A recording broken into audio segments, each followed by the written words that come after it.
আজকের এই অনুষ্ঠানে উপস্থিত সম্মানিত সভাপতি, উপস্থিত আজকের অনুষ্ঠানের প্রধান অতিথি, বিশেষ অতিথিবৃন্দ, সাংবাদিকবৃন্দ এবং যাদেরকে ঘিরে আজকের এই আয়োজন, আজকের এই অনুষ্ঠানের কৃতি ছাত্রছাত্রী, প্রতিষ্ঠানের কৃতি ছাত্রছাত্রী সকলকে জানাচ্ছি আসসালামু আলাইকুম, শুভ সকাল।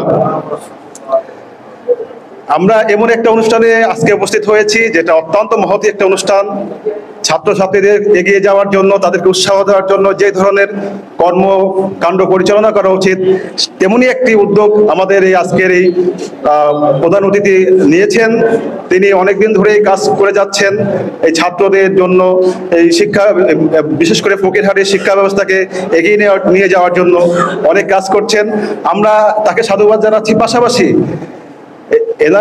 এনার পদ অনুসরণ করে আরো যারা আছেন, এখানে যারা বিত্তশালী আছেন, এখানে অনেক লোকই আমি জানি বিভিন্ন জায়গায় প্রতিষ্ঠিত, শিক্ষাক্ষেত্রে, ব্যবসা ক্ষেত্রে বিভিন্ন জায়গায় প্রতিষ্ঠিত আছেন।